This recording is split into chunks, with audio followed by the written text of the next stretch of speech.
Hello everyone, and welcome back. Today I'm going to be talking about The Host by the infamous Stephanie Myers.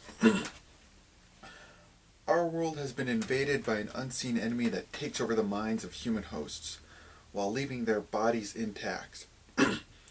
But Wander, the invading soul who occupies Melanie's body, finds its former tenants refusing to relinquish possession of her mind.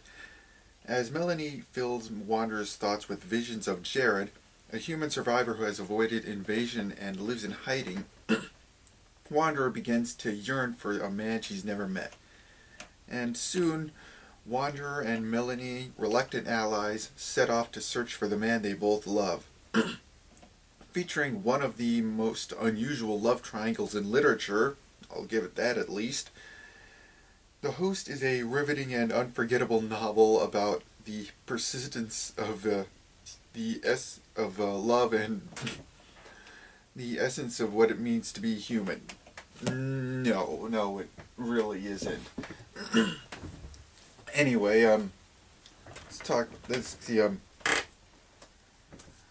Now the overall setting is really interesting. It's the aliens come in, they take over bodies and stuff like that, and and of course, as you or in the process of these aliens taking over the bodies, the mind of the original person basically dies. I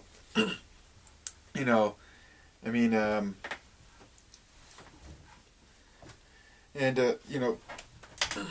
over, and then there's so much other stuff, and like well, let's start with the main story. Is the Melanie lady who gets her the soul inserted, and that's what their souls are called. They're called the aliens by the alien Wanderer, who I'm going to refer to as Wanda for now on, because even the other characters begin just calling her Wanda. So yeah. Anyway, Wanda, possesses Melanie's body, but she's still alive in there, and because of the power of love. And although, to be fair, they actually do kind of foreshadow it a little bit by this one lady who talks about I think one of the healers early on in the book talk about how they've heard of cases where the host was defective. I mean, it can be kind of easy to miss that. And I think there's even talks about a case where, like, there's like this soul who inhabited like a 7-year-old kid, and how he had like blackouts every now and then, but it was actually the host kind of taking back control temporarily. And one case they mentioned was like one of like a 7-year-old kid that actually tried to cut the soul out. And, yeah, and I see how probably most people miss, because it really doesn't get the kind of dramatic weight you'd think it would deserve. Yeah, I mean, basically what's going on is here these aliens are, forcefully violating people's bodies and destroying their minds, and any host that's considered defective is immediately put down, like a dog or whatever. And it seems like, and they're like, no, we can't.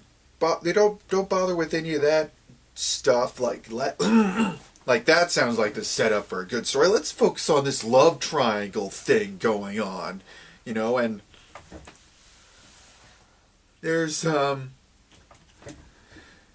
there's even like so much other interesting stuff going on, and there's this like little bit where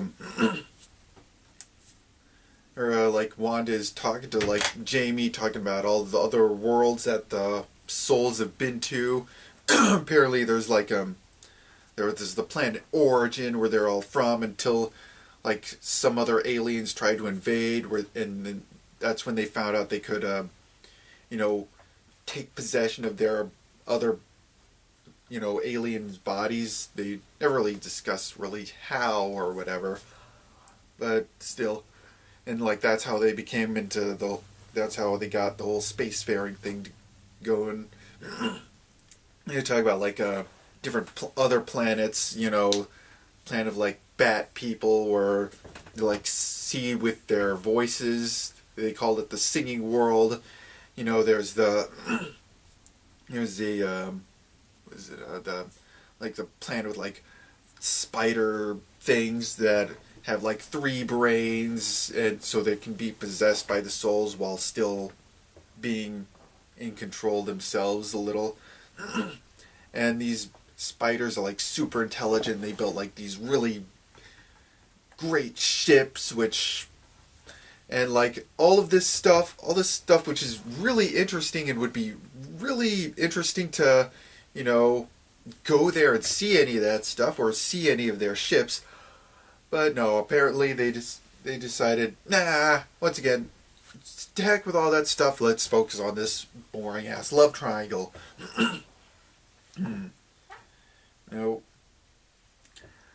So much stuff that'd be like way more interesting. And yeah, no, all these characters are just not interesting. The overall story is just lame, and the whole love triangle thing was basically how it goes. Wanda kind of starts falling in love with this Jared, but then she falls in love with some other guy. I think it's Kyle, I think. And so, but Jared is still in love with Melanie, who's still, may or may not be in this body, but Wanda is in love with this other person, and eventually they figure it out. It pretty much ends with so it's more of like a love square than a triangle. But anyway, it just ends with a big cop out with them figuring out how to, take out the souls from the bodies, and they find a convenient blank slate chick who's, whose mind has not been recovered or anything, and they decide to just take this random blank slate girl and put the soul in there.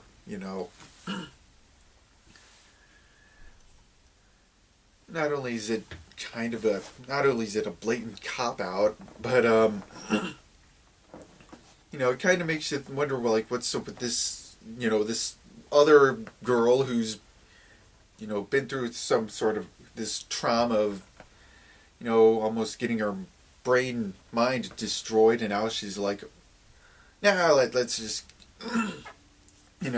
like, who cares about this, this other chick? Let's just put Wanda in there, and and assume that she's just she's gonna be, I don't know. Anyway, yeah. So my final score for this is surprisingly about 2 out of 5. The setup was really interesting, but the story was just awful. And I think I'm gonna do like a follow-up to this video here, talking about like really kind of the works of Stephenie Meyer in general, and because I think there's a lot of like common stuff that most of her books have in common. And yeah, and anyway, but as far as the next next book that I'm going to be talking about, well, I'm sure there's this book that I read, talked about a while back, John Dies at the End, also got enough money to make a movie based on it. And not only that, but there's also the sequel. I'll be talking about them both on my next review.